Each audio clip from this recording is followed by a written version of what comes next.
Bismillah. Inna alhamdulillahi rabbil alameen.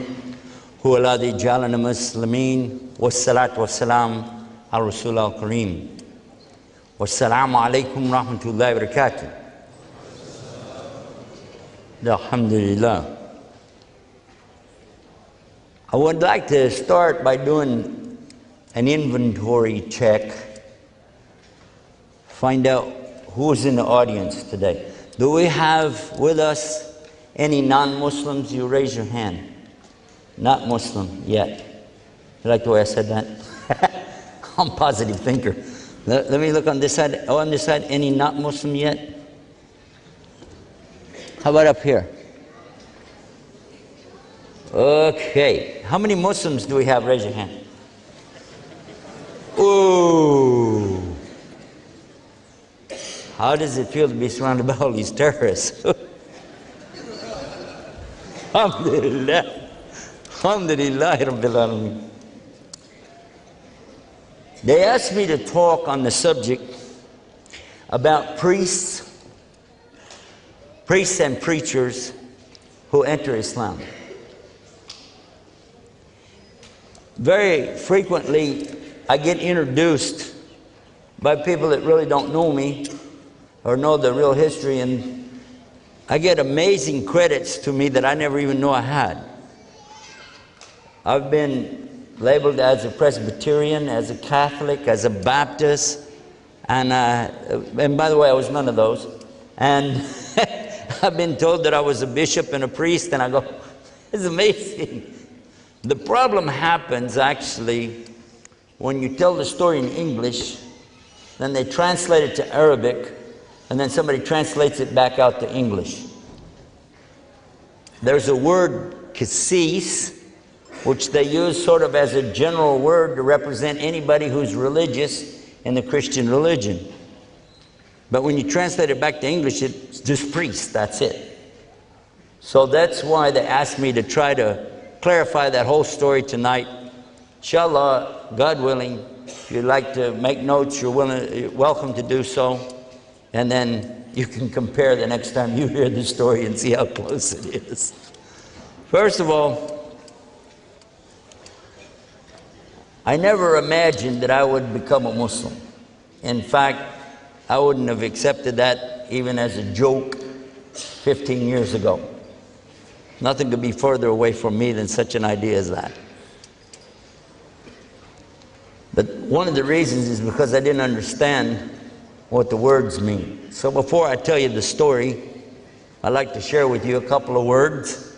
And then as I tell you the story, it'll help you to understand better. God willing, inshallah.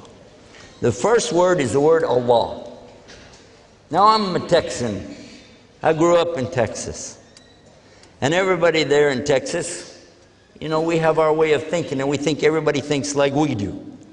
As a matter of fact, if somebody said the word Allah, we would probably say, why don't you say God like normal people? Everybody else said God.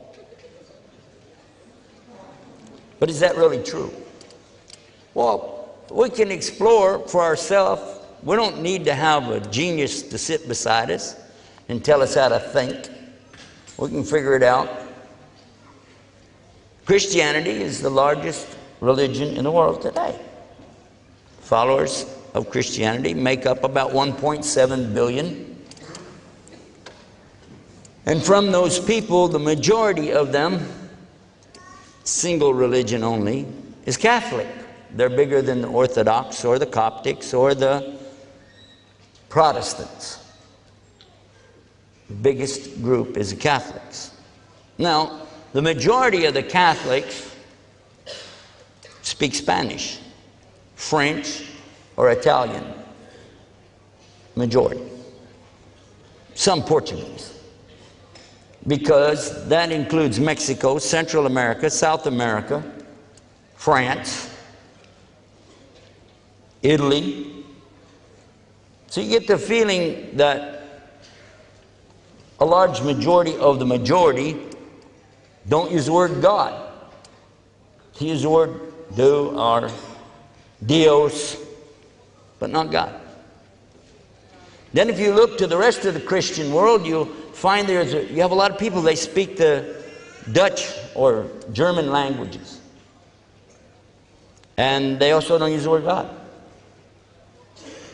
And in fact, if you go really across those 1.7 billion,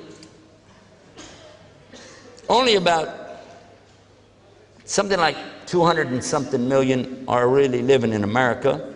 Some English speakers in Canada, of course England, they'll use this word God. That's true. It's an English word.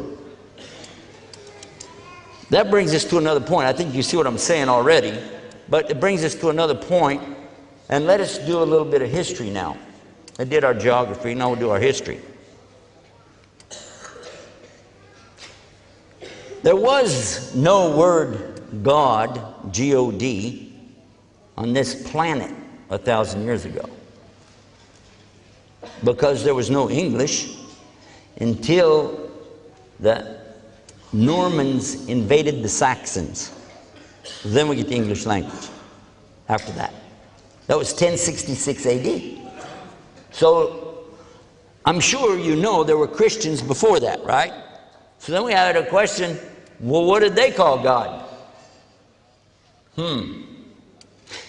Another question for us, this is a question in language. Are there any Christians that speak Arabic language? Yes or no? Yeah. Are there any Jews who speak the Arabic language? Yes.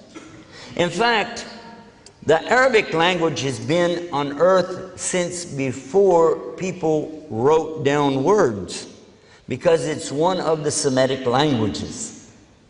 Semitic languages include Aramaic, Arabic, Hebrew, and some of the others that are pretty much extinct now. None of those languages use the word God to represent the deity. Again, that's because it didn't exist. But all of the people who speak Arabic know that the word Allah means the one God. Arab Christians today use this word. Arab Jews use this word, and they used it before there was English. You can prove that one real easy. You could go out and buy an Arabic Bible and look on page 1 and find the word Allah 17 times. Or you can do it the easy way. I like the easy way, the cheap way. I don't have to buy anything. Any motel or hotel has a Bible in the drawer. Pull it out, open it up, and look and see what it says. They will tell you that they're real proud of the fact that they have translated the Bible into so many languages. And they give you a free sample of John 3:16. For God so loved the world. For who? God so loved the world. So they translate it and they put it in Arabic, because it's the second language. Afrikaans being first, second language is Arabic. And you look, and there it is in Arabic.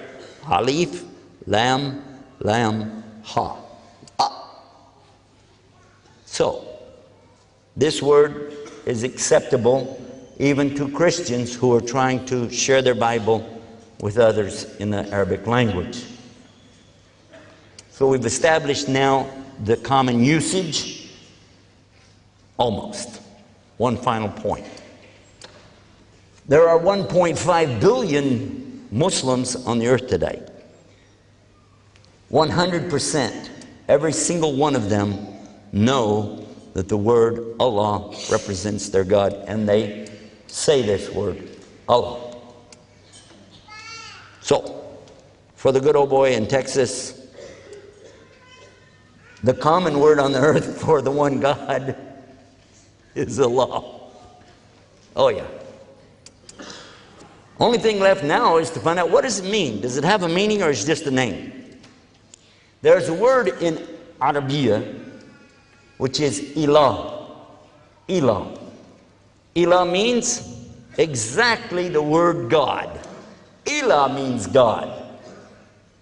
God, in English, can have a s after it, and that makes gods. Gods. More than one. But in Arabic, you can't go s after something and it's more than one. You have to know how to use the language, because the word opens up, grows in the middle, and then you can know without doubt that you meant plural. I want to give you an example of that. Kitab is book. Kutub. Kutub is books. Yes? Yeah. Another word, masjid, our word for what some people call mosque. Mosque is actually masjid. And the plural, masajid. So you can tell real clear when something's plural. And there is a plural for God, gods. And there is a plural for ilah, awliya. You can make it plural, more than one. You can also take the word God and make it female, goddess. Do the same thing with ilah. You can also take the word God and make it mean the God of Abraham and the God of Jesus, but it's a little bit hard in English because you have to make a big G, capital G. My mother used to see it when she'd read her Bible, the big G. Instead of saying God, she'd say Gwad. So you knew she was talking about Gwad. You don't have to do that with the Arabiya, because when you mean the only one God of Abraham, Moses, Jesus, peace be upon him, you say Allah. Because the structure of this, Allah, actually shows you who you're talking about, because it can't be made plural. You can't put it after it. And you can't make it male or female. When you say Allahu, that means Allah, He is, or He did something, etc. But the He, referring to Allah, is not gender. It simply means respect, because you don't call God it.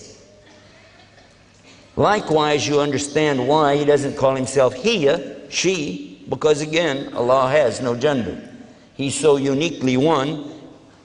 Allah is not male nor female. Besides, that would compare God to His creation. He's not like His creation. Make sense?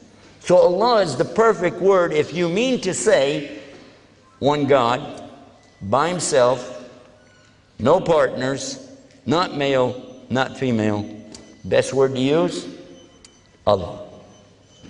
Some proof about that is the fact, as I already told you, that's the word that was used for centuries before there was Gwad, as my mother would say. That's one of the words. That's why I use the word Allah, and I hope people will understand when I use that. Second word, Islam. What is Islam?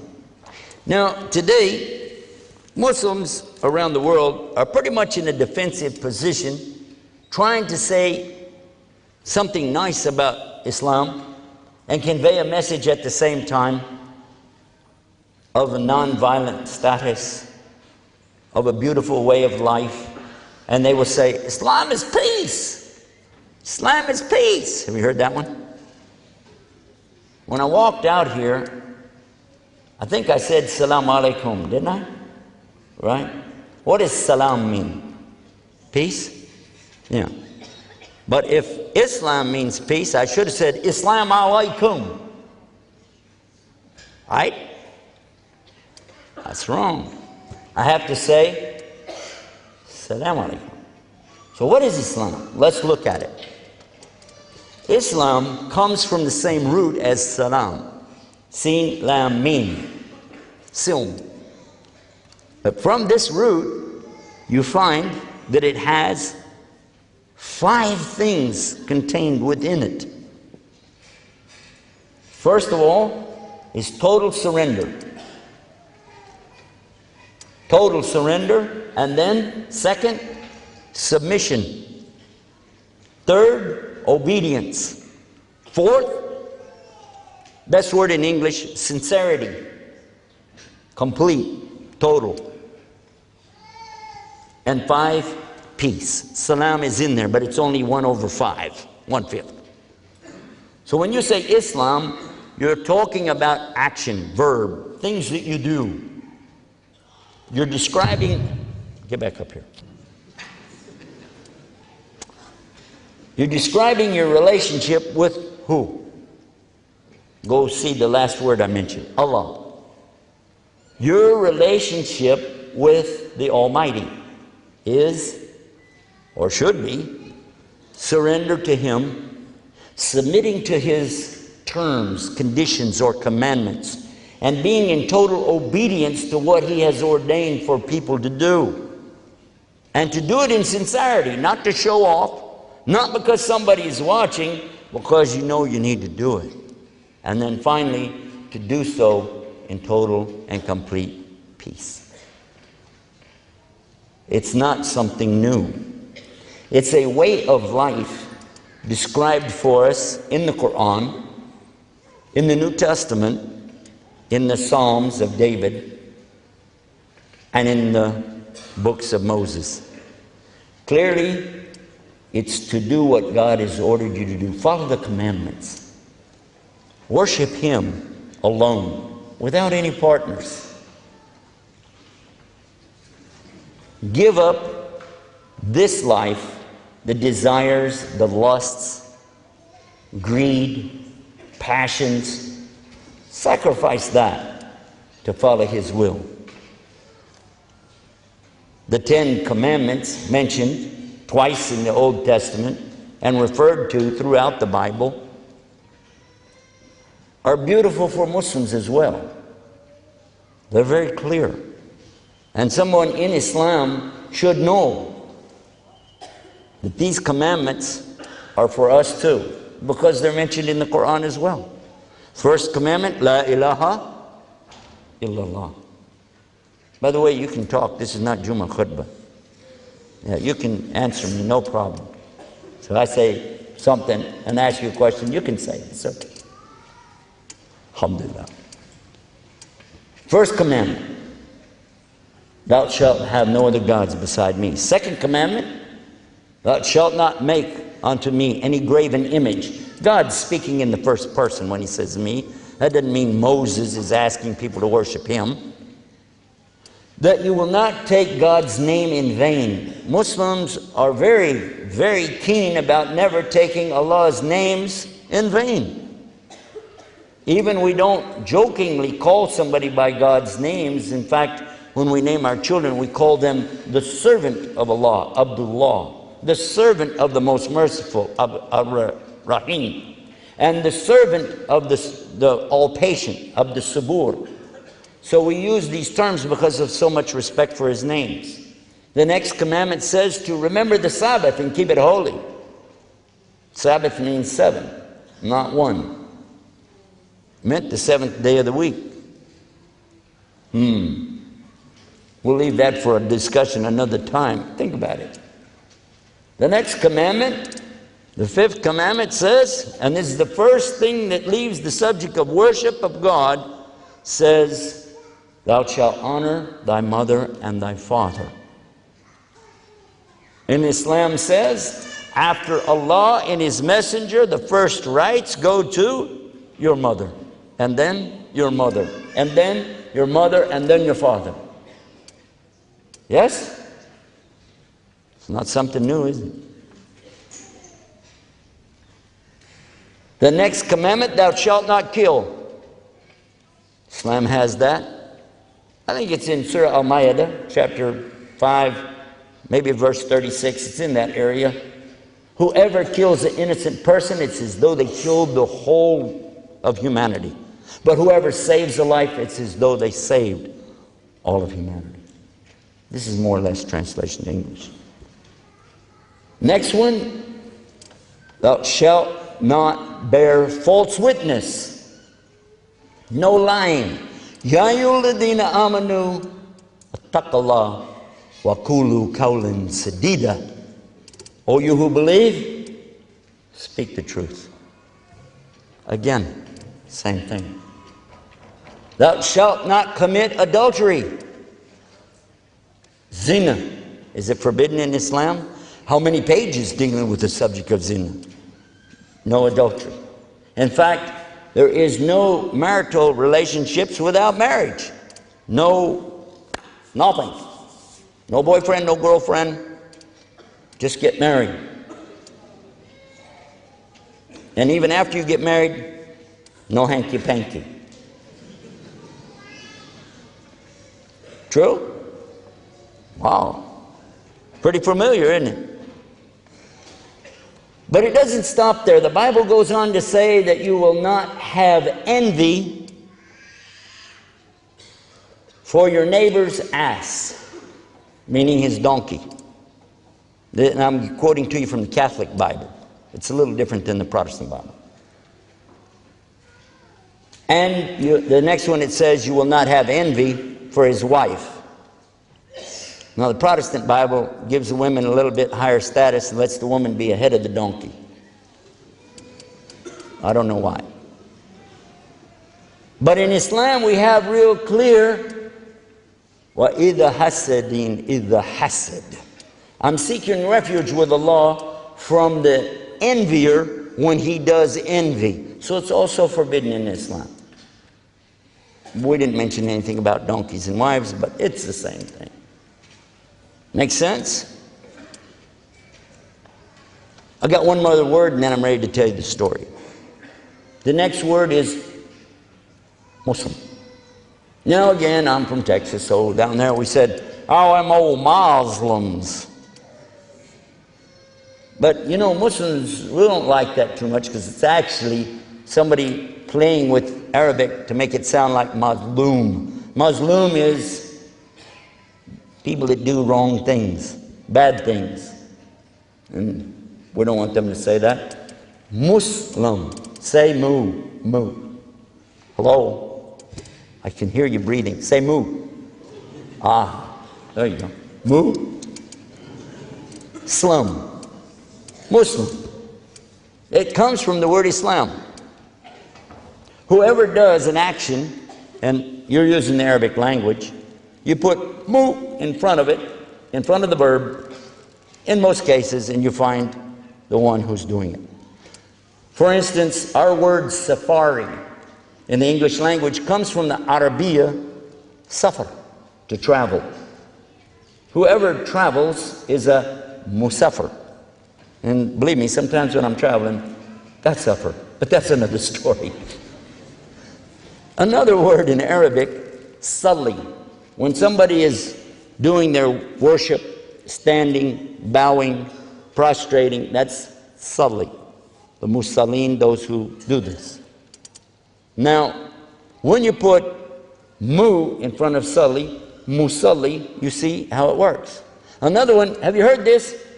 Allahu Akbar, Allahu Akbar. That's called the adhan. And when you do it, you become the mu'adhan, right? Did I get it right? Don't let me get mixed up here now. So if I want to do what God wants me to do, if I want to surrender to Him and submit to Him, obeying His commandments in sincerity and peace, what am I? Muslim. In English, we don't have a word for it. You have to put all that together and say what I said.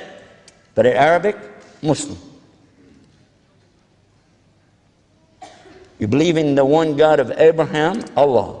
You want to do what He wants you to do? You're really serious? You're trying your best?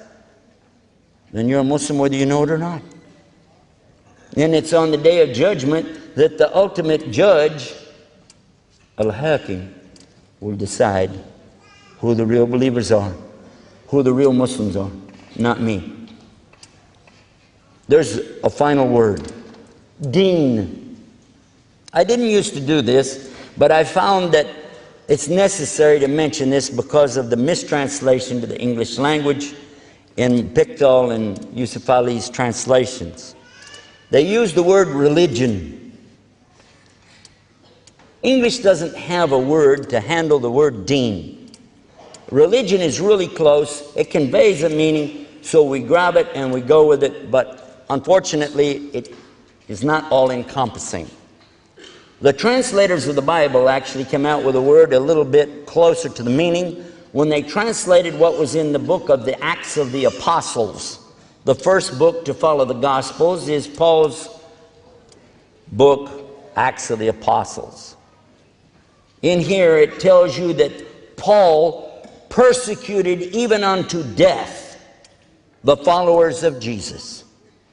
But he doesn't call them the followers of Jesus. He calls them the people of the way. And they used a capital W to signify that this was the proper noun. And you capitalize proper nouns with a big W, just like they did with the big G for God. Right? Way. People of the way. Ahl-Din was the reference he was talking about. How many Muslims in here would like to be known as Ahl-Din? Please raise your hand. Ahl-Din. Oh, you don't want to follow the Deen of Rasul? Inna Dina Indallahi al-Islam? How can you be a Muslim you don't follow Deen? Let me try that again. How many Muslims would like to be Ahl-Din? Hello? He made up for it. He put two hands this time. Good. Alhamdulillah. I'm only saying it because it's important for the non-Muslim to realize what we're talking about.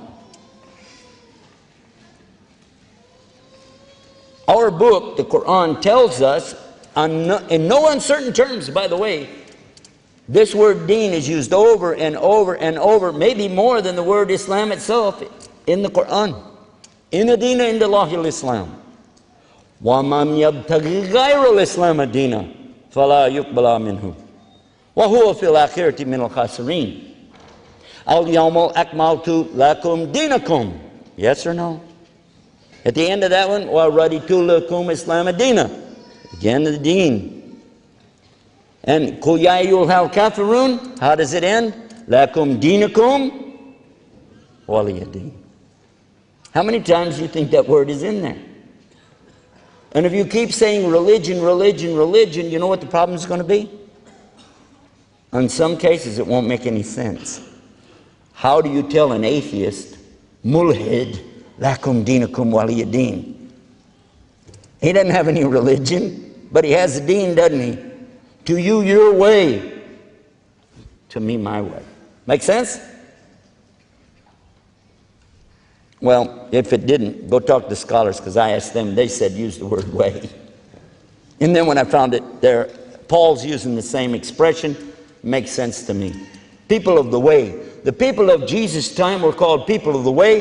They were never called Christians. The Bible said they were never called Christians until after Paul goes to Antioch, because Paul said that himself. They were never called Christians until after Antioch.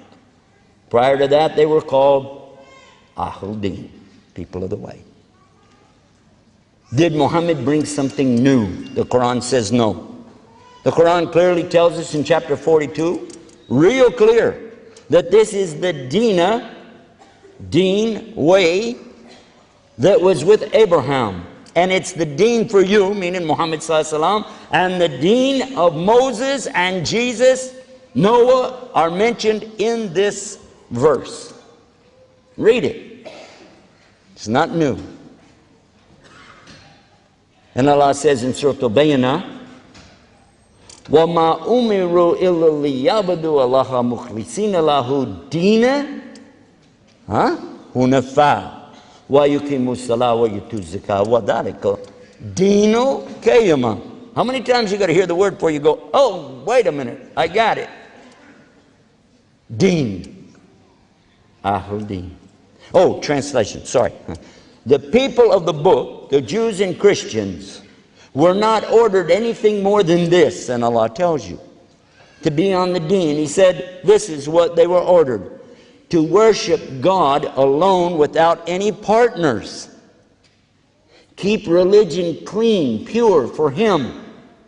Establish regular salah, worship. Don't call it prayer, okay? They don't have a word for salah. Establish this ritualistic worship, salah. Pay the zakat.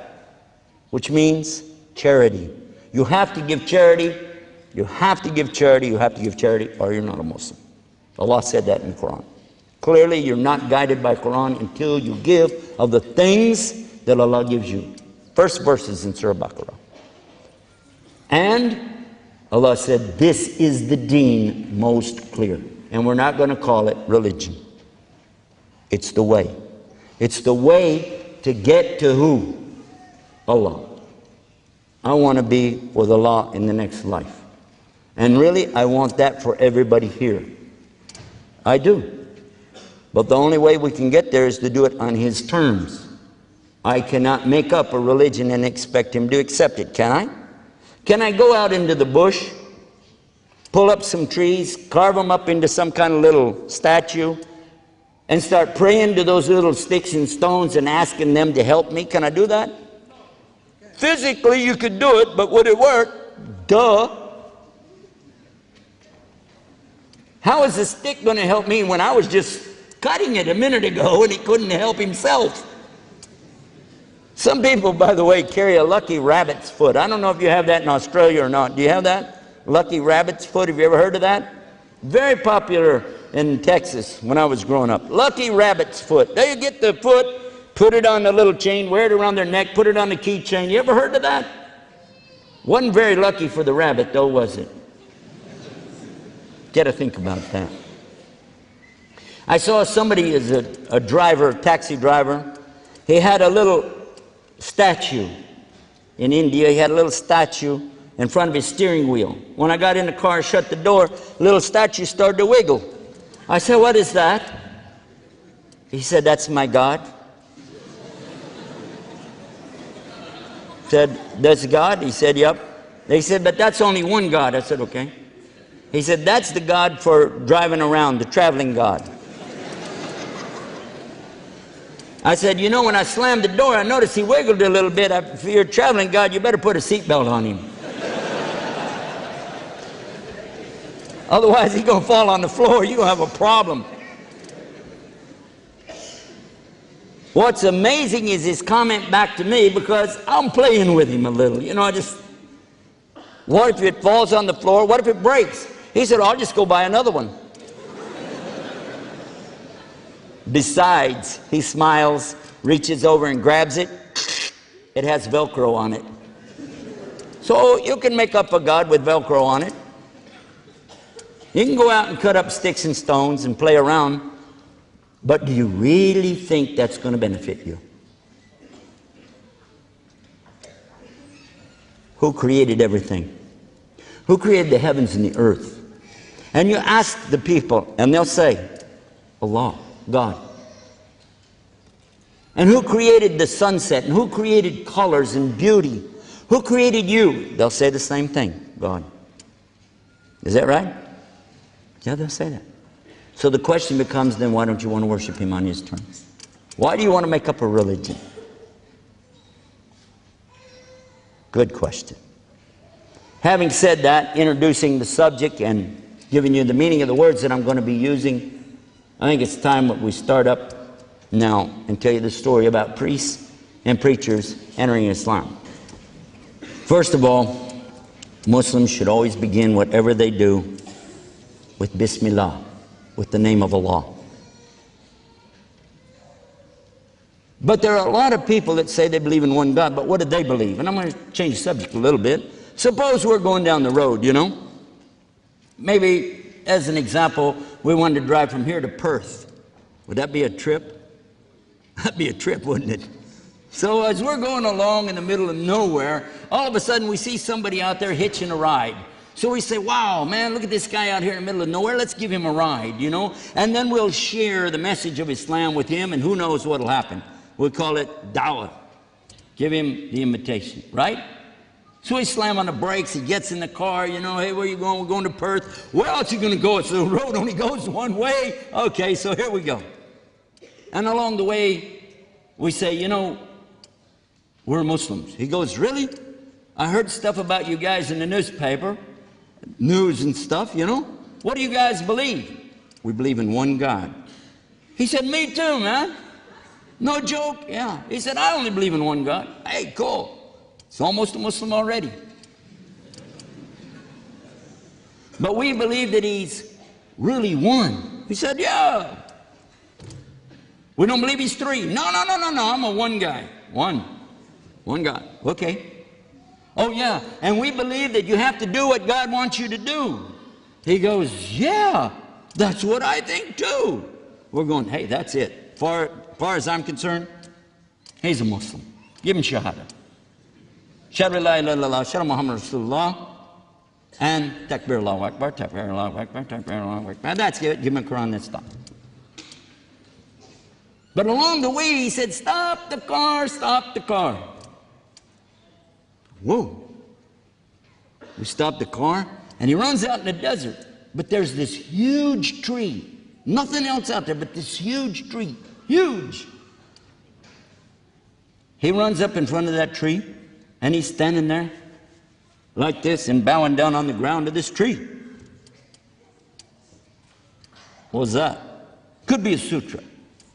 Could be. He comes back.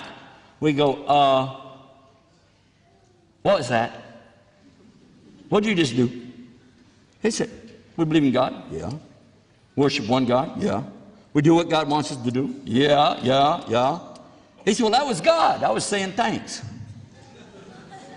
Oh. Get it?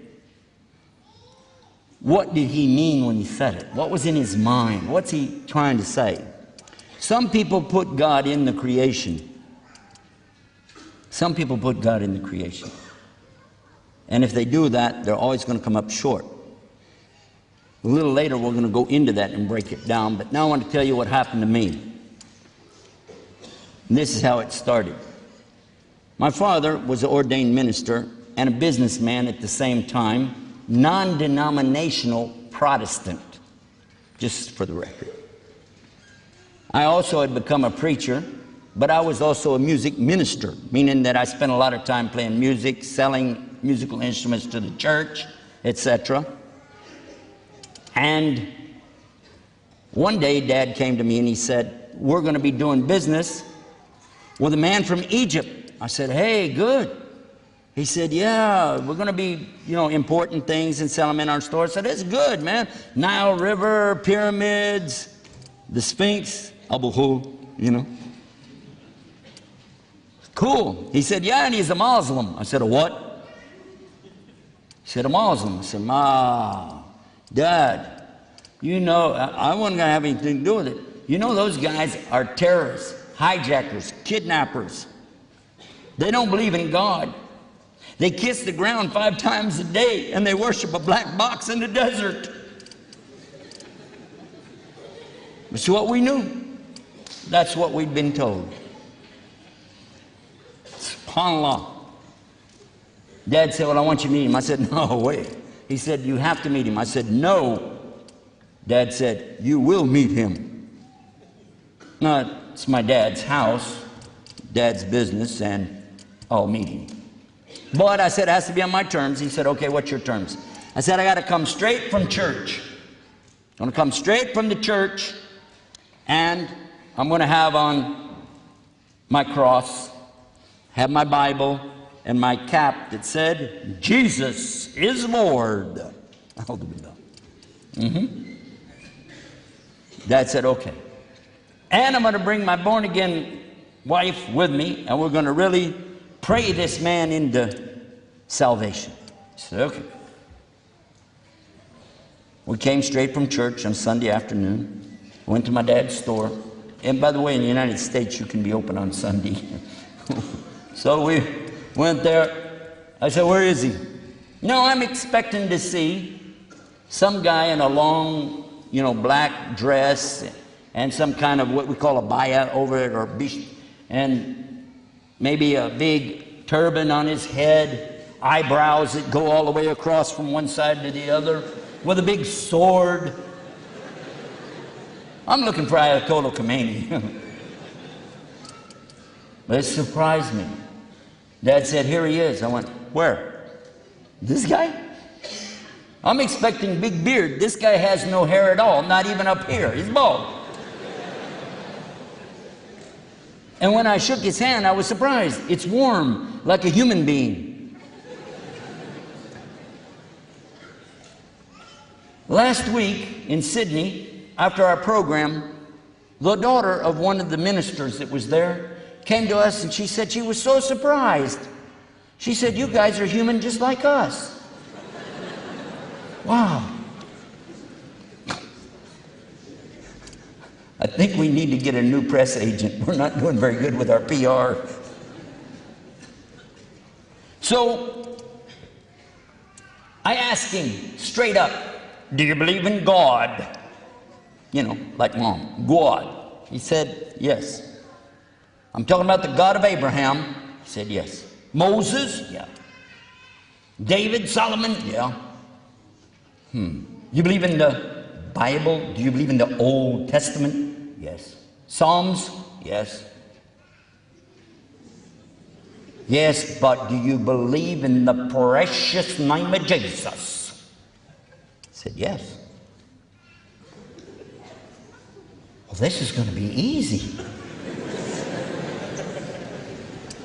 "Yes, sir." I told Dad, yeah, bring him on. That'll be great. In fact, we got an extra place out at the house. Let him stay with us. Dad said, "Don't try to convert him." I said, "Me?" So I decided that here's what I'm going to do. I'm going to work with this man day and night and witness to him. That's what they call it in Christianity. Showing him the Bible until he realizes the truth and he becomes a Christian. Now, along the way, we were working together. I was very impressed with his work ethics. He was a very honorable, honest, and truthful person. Had to admire that in him. Really had to admire it. I couldn't help but notice that it didn't matter what it was, he was always fair to the customer. And unlike some people I knew, he never talked about people behind their back. Usually after a customer walk, I don't know, if you go in a store and you act like an idiot and you see the clerk is standing there going, no matter what you do, customer's always right. As soon as you leave, what an idiot. He never did that. That was amazing. And driving, our business took us a lot of miles every day. And while we'd be driving across country in Texas, it was big. Not as maybe like you got here, but big. I would engage in certain kinds of debates with him. Amazingly enough, he avoided debates and just kept throwing questions back to me, just to think. Finally, he told me, "You know what? I'm willing to go to your religion. I'm willing to go to your religion if your religion is better than my religion." Well, that's easy. There's no religion in the world easier than Christianity. Is it? All you got to do is say one thing, and that's it. One thing, you're done. Good to go. Let's start filling up the bathtub. We're going to dunk that boy tonight. We're going to baptize him. But then he threw me a curveball. I don't know where it was coming from. Maybe he watched those cricket players or those rugby guys or something. Man, it come from nowhere. He said, "But you're going to have proof." I said, "What? Proof?" I remember telling him, religion is not about proof. It's about faith, brother. You know what he said? In Islam, we have both proof and faith. And one helps us to get more of the other. I'm going, huh? I can see I need help. I have a friend in those days, another preacher. I had quite a few preacher friends. But this one particular one's pretty well known, at least in our area, because when he feels like, when the Spirit moves him, he takes two huge beams, big wooden boards, bolts them together, carries it on his back like a cross, goes down the highway with this big cross. And then people stop and he gives out these little miniature Bibles. So I went to him and I'm telling him, you know, about this and talking about it. And I said, and by the way, he believes in Jesus, the miracle birth, the miracles that Jesus did with people to help them, you know, and heal them and restore sight to people that were blind and even bring a dead man back to life like Lazarus in the Bible. That's what the Muslims believe that, I was telling him. He said, you got a demon. I said, what? He said, you got a demon. I said, I got a demon. How did I get a demon? He said, don't talk about them. Don't talk about those guys. And he kept putting the cross all around. Then something happened just real soon after that. We went to those great big prayer meetings. I don't know if you've ever seen them on TV where you got 5,000 people sitting in the audience all going, ah, like this. He had a heart attack. Now that's funny, but not funny, but strange. Let me use the word strange, because the guy on the stage is healing people, and here he had a heart attack back there. First thing they said was call an ambulance.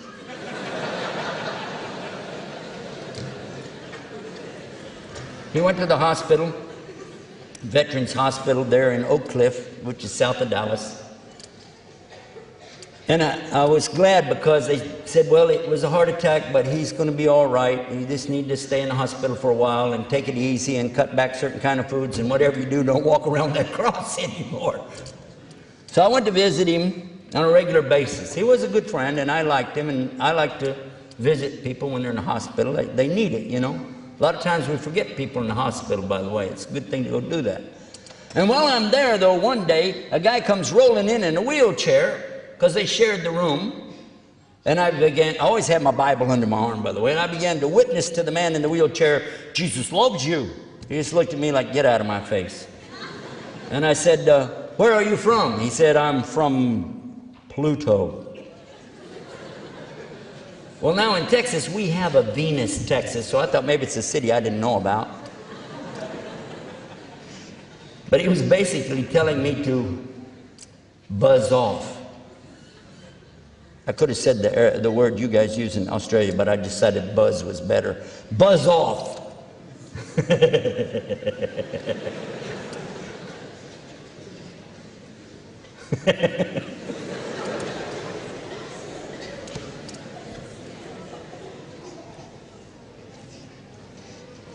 I tried to witness to this man, and I'm trying to read to him from the book called Jonah. It's Yunus. You know Yunus. We have him in the Quran. Well, he's in the Bible. The same story. He goes to his people in Nineveh, and they don't listen to him. So he gets out on a boat, and he leaves, and a storm comes up. He goes in the water. The whale swallows him. He goes down to the bottom of the water. The only thing missing out of the Bible is, like, I consider maybe the most important point of the story is in the bottom of the water that Jonah says an amazing statement. Somebody copying the Bible, I guess, left it out, because it's a beautiful statement. La ilaha illa anta subhanaka inni kuntu minad dhalimeen. Saying, there's no God to worship except you, Allah. The glory, the majesty is to you. And verily, I did wrongdoing to myself. Beautiful statement. Right after that, God caused the whale to spit him up on the land. He went back to his people, etc. You know the story. Anyway, I was reading this to him, witness to him. He started crying. His tears coming down his face. He looked up at me and he said, I'm sorry for the way I treated you. And I'm sorry for my behavior. I had no reason to act like that. It's just I've had a lot of problems in my life that I never imagined I would have. It's just unbelievable. And I saw you coming at me like that. I just, you know, I'm really sorry. And I need to confess something to you. I said, stop. I'm not a priest. Don't confess to me. I'm not Catholic. We don't do confession. He said, I'm Catholic, and I know you're not a priest, because I am. I went, oh. We became very good friends. I was Protestant, he was Catholic. That's okay. When my friend got out of the hospital, I continued to go visit the priest. And when he got out of the hospital, I asked him to come and stay with us and let us take care of him while he got better. He agreed, and he came to be with us. Now watch. I'm on the way home from the hospital, going to my place. I'm telling him about Islam because I'd learned a lot about Islam. He told me on the way out, he said, you know, we already know about Islam. I said, why? He said, because priests have to study all religions, and we have to study Islam. I already know about Islam. I said, really? He said, yes.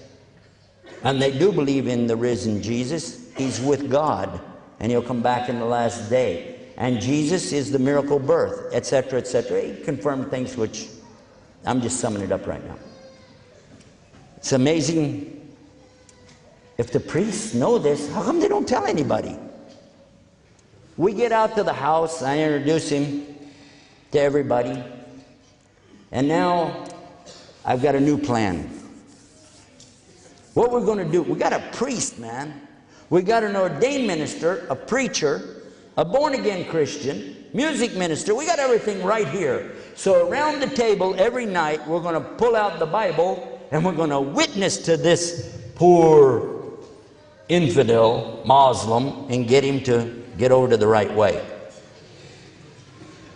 Got it. This is a true story, by the way. I do turn things toward a joke from time to time to keep you interested, but trust me, this is the story as it happened. And sitting out there in the country in my dad's big old house, around that table, after we get through eating, clean it off, I bring out the Bible. And I begin to talk about the Bible. But my dad brings out his Bible and he begins to say, no, the Bible says so and so. I said, but Dad, you've got the King James Version. And I happen to have this version. Actually, my dad had the Masonic version, which is still King James, because he was a Mason. And here we've got this Revised Standard. Doesn't agree.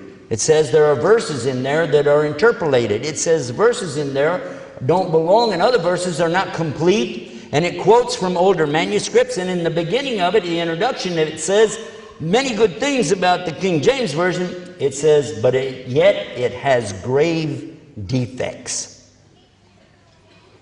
Huh? So I'm trying to show the most up-to-date version of the Bible. Then my wife brings her version. Jimmy Swaggart's Good News for Modern Man.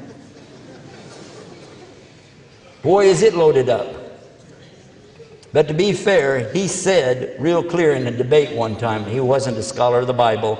And if you ever read that Good News for Modern Man, you'll see that he could prove that. Anyhow.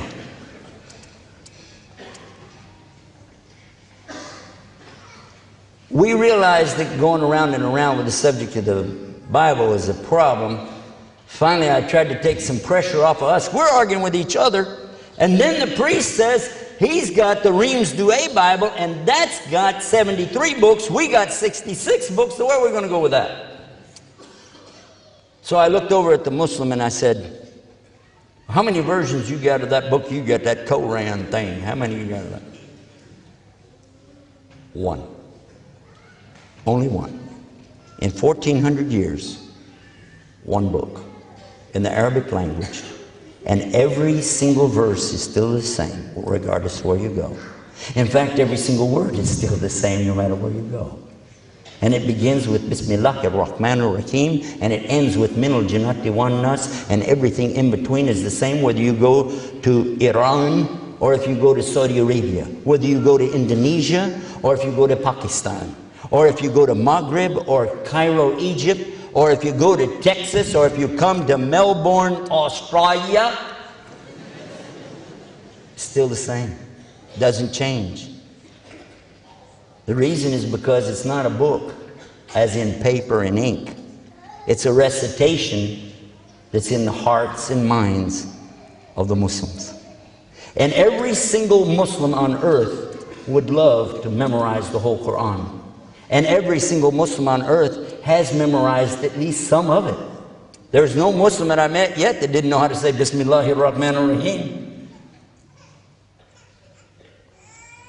The vast majority, and I'm not going to say 90% because people do that. I don't know. I didn't do the statistics, but all the Muslims I ever met. Well, we can do it right here. We had a few Muslims I noticed a while ago when we did the inventory. So let me just ask, are there any Muslims here that have memorized an entire chapter, a surah of the Quran, like Fatiha? Raise your hand.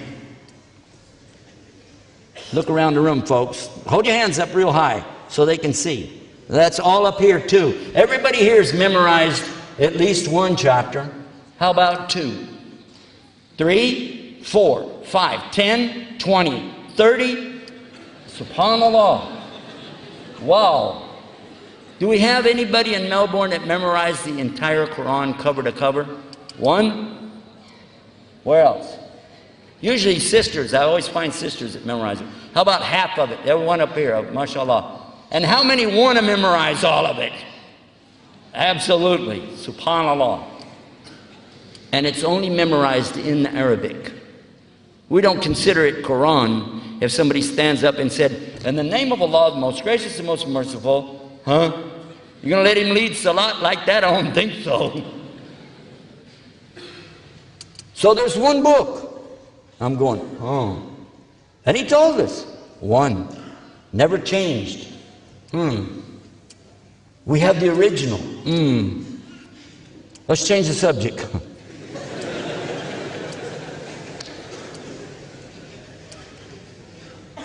We begin to argue a new subject.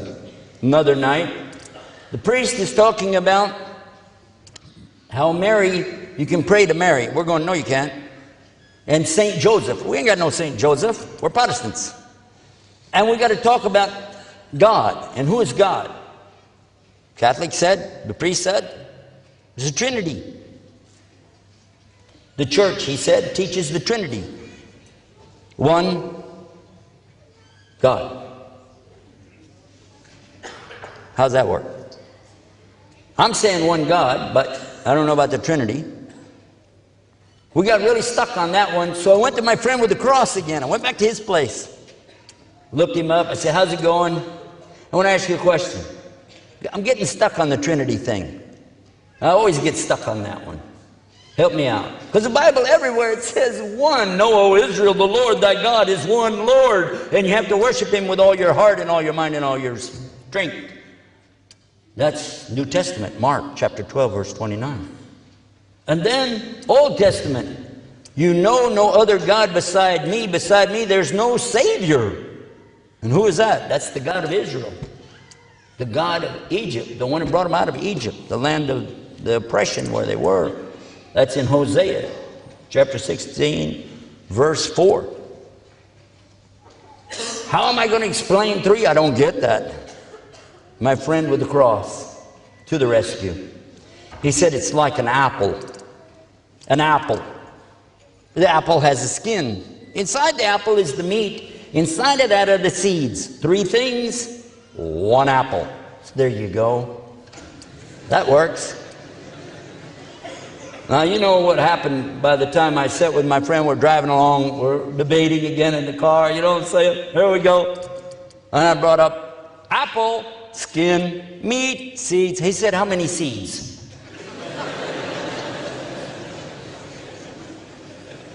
Uh-oh. It's more than 3, isn't it? He said, and what if there's a worm in the apple?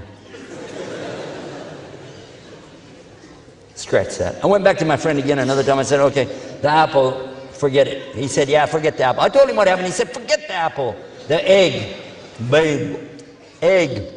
So how is the egg? Egg has a shell. Inside the shell is the white. Inside of the white is the yellow. 3 things, 1 egg. Ah, that's it. Let's go. Can't wait. Get back over there. You know, we're going along. I can't wait to open it up. We're driving out there.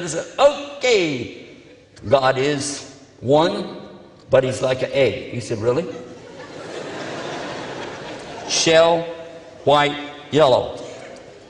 He smiled. He said, what if it's a double yolk?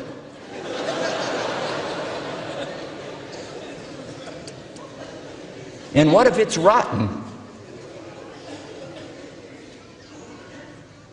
Well, now, where am I to go with that? Well, help is near, by the way. And I meet a gentleman, well, I'm out doing some business. He knows me as a preacher, I guess. And I tell him I'm having a problem with the Trinity. He said, you? How could you have a problem with it? I mean, look at you. You're the one telling everybody.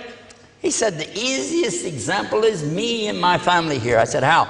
He said, look at me. I'm one man, right? Yes. My wife is one person. Yes? Yes. And my son, he had a little boy in a stroller. It's one. Yeah? One. One family, 3 people. It's the family of God. Works. Let's try that one. We didn't get very far with that one. What happens if they have another kid? Twins, tawam. What if they get a divorce? Ooh.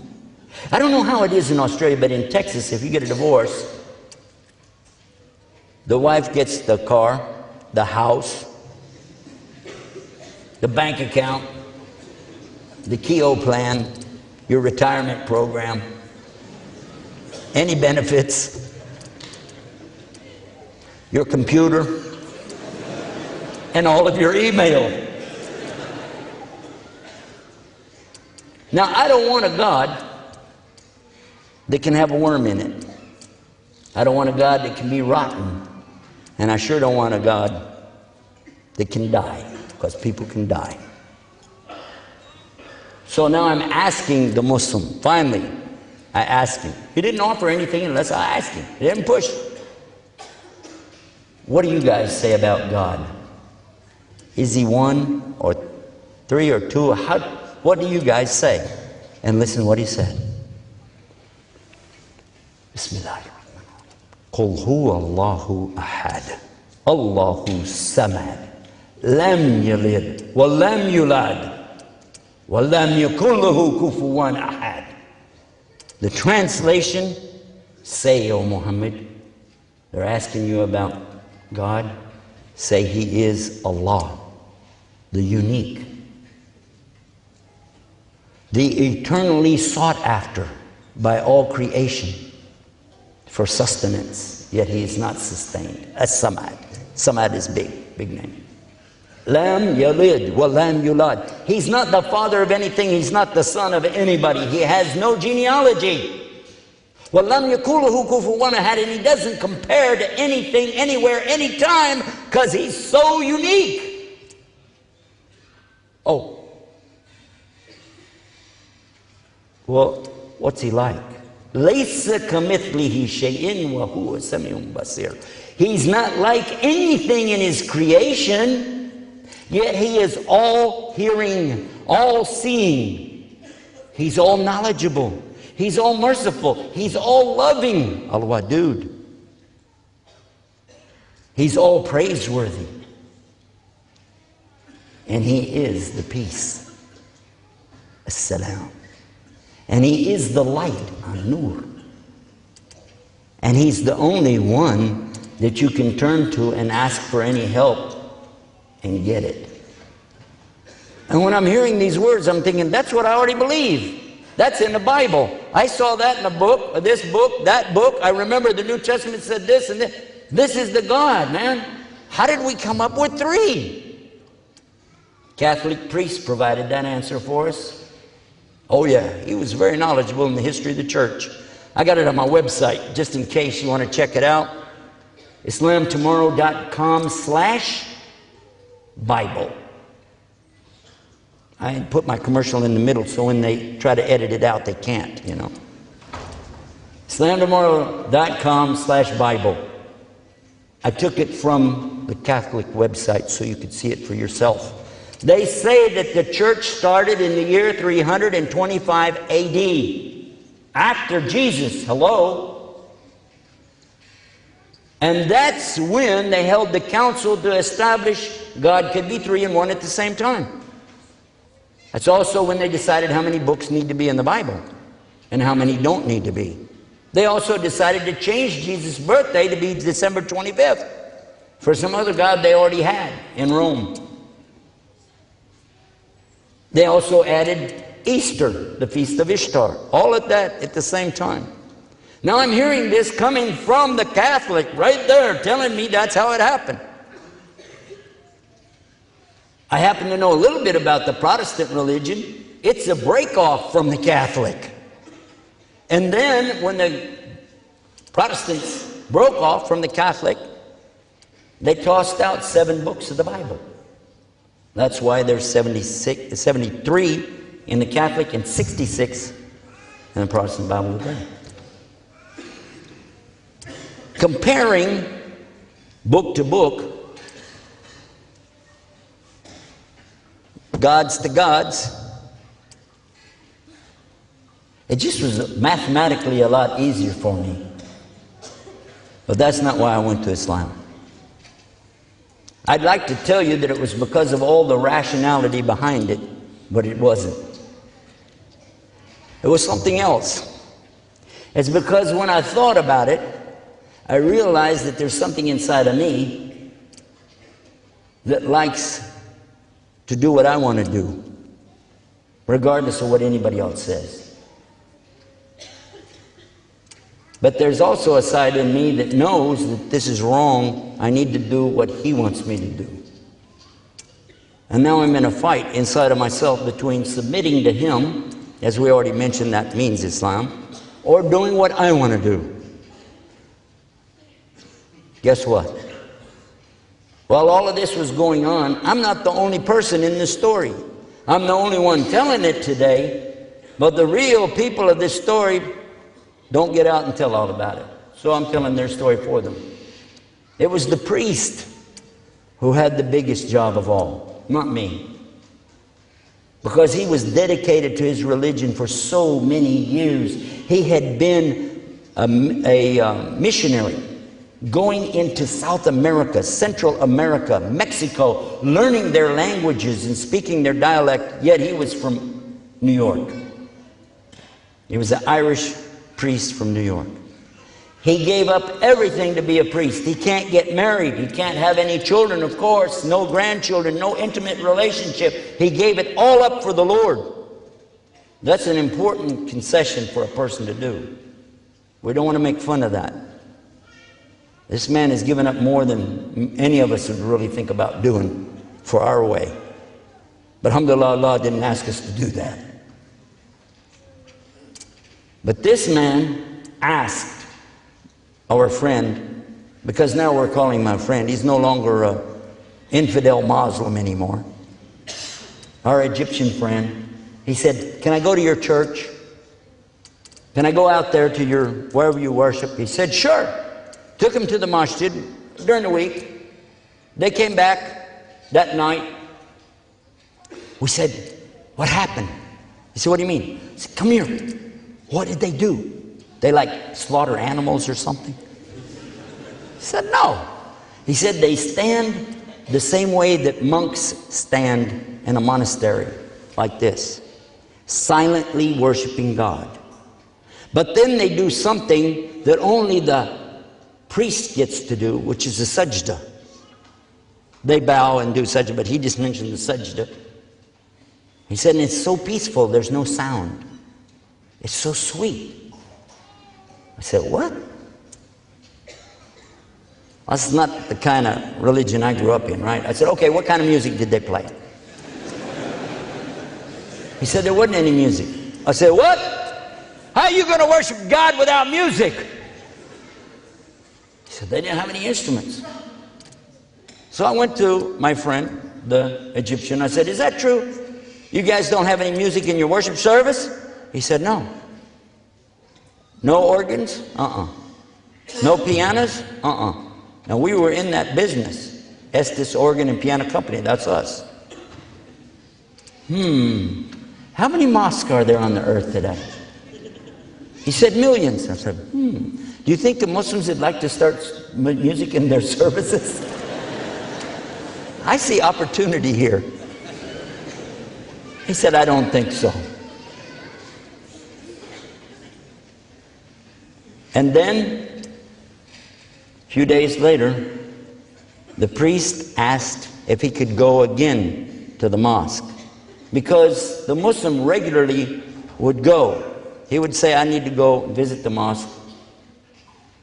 Even though they drove something like 25 miles, they would go and come back. That night, they didn't come back, and we were scared. We thought something happened to them. It got later and later and later and later. They missed supper, everything. Finally, they come up the driveway. We could see them coming in the driveway. Saw them get out of the car, start to come up to the porch. And I looked out. Right away, I recognized the shiny spot on the Egyptian. He didn't have any hair. But who is this with him? Who is this guy I see standing with him who's wearing a white dress and got one of these things on his head? And I looked, I said, that's Father Peter Jacobs. I said, Pete, did you become a Muslim? He said, Ashhadu an la ilaha illallah. Ashhadu Muhammad Rasulullah. I was shocked. How could this be? A priest became a Muslim. I went and got my camera. We used to have a TV show, Estes Music Jamboree. Got the cameras out. I was going to do an interview with him right then and there. Why did the priest become a Muslim? By the time I got everything hooked up, got the lights all turned on, he fell asleep. I didn't get to ask him. So I went upstairs. It's still running through my head. It must be after midnight. I'm upstairs talking to my wife. I'm saying, my God, what's going on? A priest becomes a Muslim? What is this? Is this amazing? Look, one God, they got the Quran, so and so. And she said all of a sudden, I want a divorce. Huh? She said, I want to get a divorce. Okay. What happened? She said, all this talk about Muslim, Islam, everything, doesn't work. I said, okay, we don't have to talk about this. She said, no, we do need to talk about it. I want to get a divorce because, you see, I can see what's going on here, and I'm going to tell you, I remember what he said. Talking about Muhammad, the Egyptian. He said a Muslim can't be married to a Christian.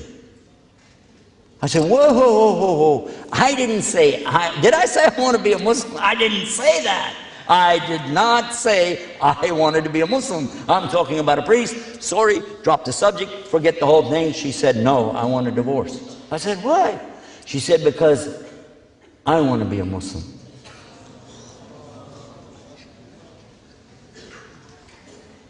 Huh?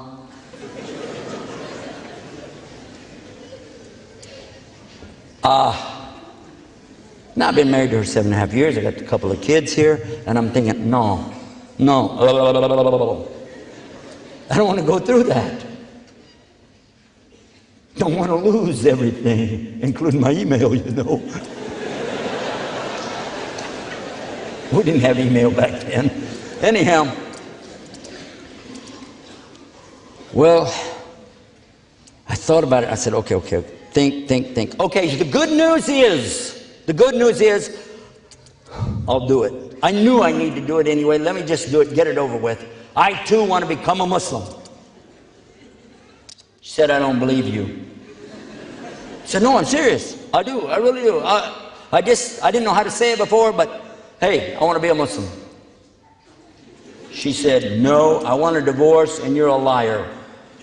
I said, no, how do you say that? She said, either you're lying right now or you were lying 5 minutes ago when you said you didn't want to be a Muslim. Make up your mind and get out. So I was walking down the steps and I started thinking, where am I going? This is my father's house. I just got through it. Wait a minute. Now it's really late, but I went and I woke up the Egyptian and I said, I got to talk to you. I got to talk to you. He said, what's the matter? I said, step outside. We step outside. I said, a lot of stuff is happening in my life and I need to talk to you. And I began to explain and tell him everything, what's going on in my head, things that happened in my whole life. Just like, you know, I got to tell somebody. I probably made him crazy, but you know what? The best kind of friend isn't the one that really tries to understand you. He's the one that just stands beside you no matter what happens. And he did that. Not only stand beside me, he walked beside me, because we walked those country roads all night long.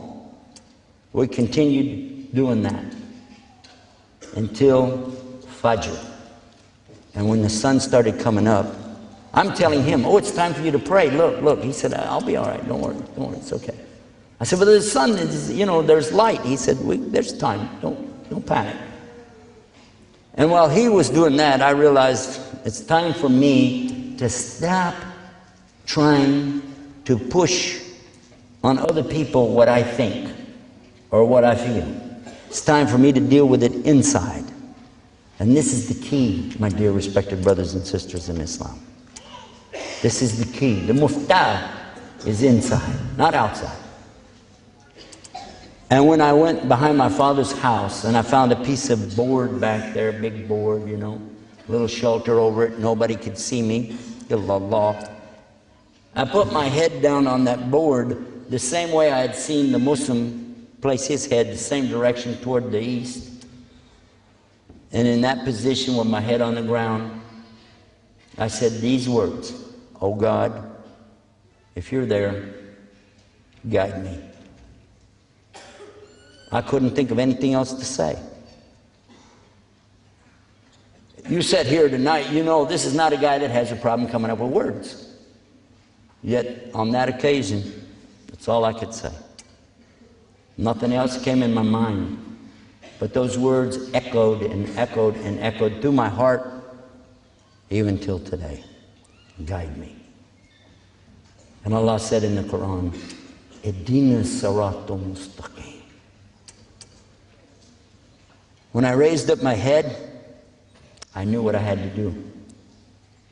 I knew exactly what I needed to do. I needed to declare publicly that I believe there really is only one God. He has no partners. And that Muhammad ibn Abdullah is his last and his final messenger to deliver that message. And that Isa, Jesus, was also the Messiah, Messihi, messenger, and prophet of Allah. So I went in to my Egyptian friend and the new Muslim, ex-priest. Obviously, the church didn't need him anymore. And in front of those two, I swallowed, and I tried to say the words in Arabic, and I was shaking. And as I was saying it, I could feel the tears starting to run down my face, because I knew what it meant. I understood it. Ashhadu an la ilaha illallah.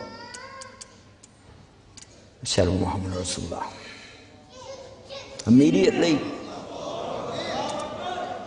Immediately after that, my wife took her shahada too and entered Islam. I won't give you the whole story, just sum it up. A little bit later on, my father also entered into Islam. My stepmother followed just before she died. She said, there can only be one God. Jesus can't be a God or a son of a God. Has to be a messenger. So therefore, Muhammad must be a messenger. She said that in July and died in October. May Allah accept it from her, Ameen. And since then, I've seen many priests, even bishop, archbishop, ministers, pastors, reverends, elders, nuns, and even one called discipler from the Methodist Church enter into Islam. Many of their stories are on our website. You can see them. We have videos there. You can listen to them tell their story. It's called Islam Yesterday. You heard me mention one website, Islam Tomorrow. I liked it so much I decided to get Islam Yesterday, and that's where we put all the programs we did before. IslamYesterday.com. But then I needed something a little bit more inclusive, so I also have IslamAlways.com. Really. And we just opened a new one called ChatIslam.com. You can go there 24 hours a day. Our websites are open 24 hours a day and always plenty of free parking. Haha. Before I leave the stage tonight, I would like to just give some nasiha or advice to us, and I hope Allah will accept this. He says in his book, you don't guide whom you love, but Allah guides who He wills. He asked us to deliver a message. He told us to go out and give dawah to the people, to invite them with a message of what? Worship God without partners. Yes? Is that the message? Try to keep that in mind when we deliver it. Because He also said, La ikraha fid din. We can't force anybody. Islam never spread by the sword. And it doesn't spread by any other weapon either. It spreads by truth. If you consider truth to be a weapon, then consider what Allah said about it. وَقُلْ جَاءَ الْحَقُّ. This is in Surah Al-Isra. And say the truth has come and destroyed all the falsehood, because it will always destroy the falsehood. So let us work together. It's my advice, suggestion, nasiha. Let us work together to live as Muslims, to be all we can be, and let that be an example for the people. And then when we talk to them, we can be proud to say, come be like us. Come be like us. May Allah accept your Islam. May Allah accept from me, from all of us and all the people. May He save all the people from the hellfire. Ameen. Alhamdulillahi Rabbil Alameen. Huwa alladhi ja'alani muslimin. Wassalamu alaikum wa rahmatullahi wa barakatuh.